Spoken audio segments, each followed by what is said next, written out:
को डिटेल में पढ़ने से पहले हम इस चैप्टर का बेसिक समझ लेते हैं।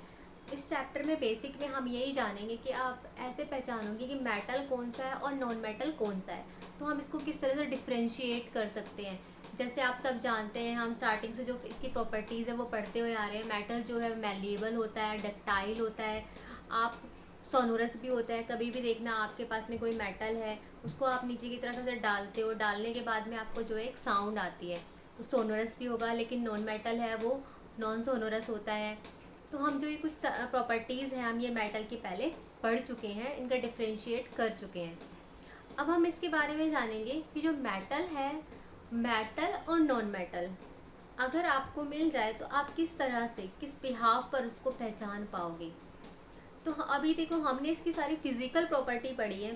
फिजिकल प्रॉपर्टी में ये है कि मैलिएबल है, डक्टाइल है। जैसे कि मेटल को हम बीट करते जाते हैं, ऐसे पीटते जाते हैं, तो क्या करेगा मेटल जो है एक लंबी शीट में, एक थिन शीट में, एक पतली शीट में एक लंबा होता जाता है। जैसे हम जैसे गोल्ड के ऑर्नामेंट्स पहनते हैं, तो वो क्या करते हैं, एक जो मेटल की एक शीट होती है उसको क्या करते हैं, वो बीट करते हैं। बीट करने के बाद हम उसको कोई भी शेप दे सकते हैं। लेकिन नॉन मेटल ऐसा नहीं होता। अब इसके बाद में एक और टर्म आती है हमारी मेटलॉइड्स। मेटलॉइड्स वो होती हैं जिसमें मेटल और नॉन मेटल दोनों की प्रॉपर्टीज़ होती हैं, उनको हम मेटलॉइड्स बोलते हैं। अब अभी तक हम जो है इसको जान चुके हैं इसकी फिजिकल अपीयरेंस के बेस्ड पे, लेकिन अब हम इसको केमिकली किस तरह से पहचानेंगे, इसको हम इनकी जो प्रॉपर्टीज़ है किस तरह से हम उसका केमिकल रिएक्शन करेंगे, किस तरह से जो है मेटल है, मेटल को उस वाटर के साथ में ऐड करोगे तो क्या बनता है, वो मेटल को एसिड के साथ में रिएक्ट कराएंगे तो क्या फॉर्म होगा। सबसे पहले हमारी जो केमिकल प्रॉपर्टी आती है, केमिकल प्रॉपर्टी में आज हम इसकी फर्स्ट प्रॉपर्टी को ही डिस्कस करेंगे। मेटल को जब हम ऑक्सीजन के साथ में रिएक्ट करेंगे तो कौन सा न्यू प्रोडक्ट फॉर्म होगा। जैसे कि आप सब जानते हैं, मेटल है हमारे पास में, कॉपर है। कॉपर को किसके साथ में, ऑक्सीजन के साथ में, ऑक्साइड मतलब ऑक्सीजन, उसके साथ में रिएक्ट कराएंगे तो क्या बनता है, कॉपर ऑक्साइड। या फिर आपने कभी देखा है कि जैसे कुछ हमारा जो दरवाज़ा है वो लोहे का दरवाज़ा है, उसमें क्या होता है, एक जंग लग जाता है, रस्ट लग जाता है, जिसको हम रस्टिंग ऑफ आयरन बोलते हैं। तो वो क्या होता है, आयरन क्या है, एक मेटल है। मेटल का रिएक्शन किसके साथ में हुआ, ऑक्सीजन के साथ में, तो वो क्या बन गया, एक metal oxide. Metal plus oxygen जब दोनों रिएक्ट करेंगे तो क्या बनेगा, मेटल ऑक्साइड। अब जो मेटल ऑक्साइड है, जैसे कौन सा मेटल हो गया हमारे पास में, Fe। आयरन का कौन सा सिंबल होता है, Fe प्लस ऑक्सीजन, तो कौन सा होगा उसका O2। जब आयरन प्लस ऑक्सीजन दोनों रिएक्ट करेंगे तो क्या बनेगा, वो आयरन ऑक्साइड। चलो हम इसको करते हैं।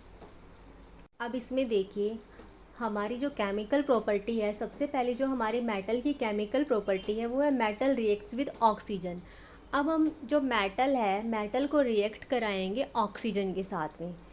अब हम एक मेटल ले लेते हैं, आयरन।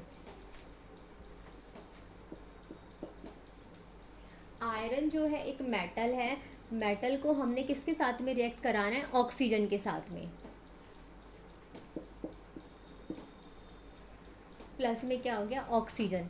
तो अब देखो, इसके बाद में जब ये दोनों रिएक्ट करेंगे तो रिएक्ट करने के बाद में क्या बनेगा,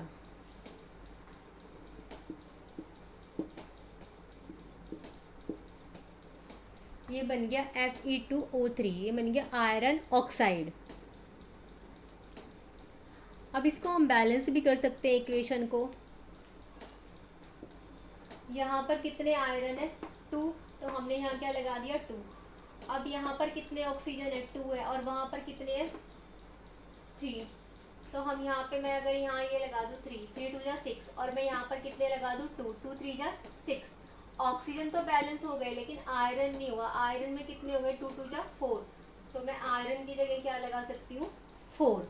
अब इसके बाद हम नेक्स्ट पढ़ते हैं। जैसे नेक्स्ट है हमारा कॉपर।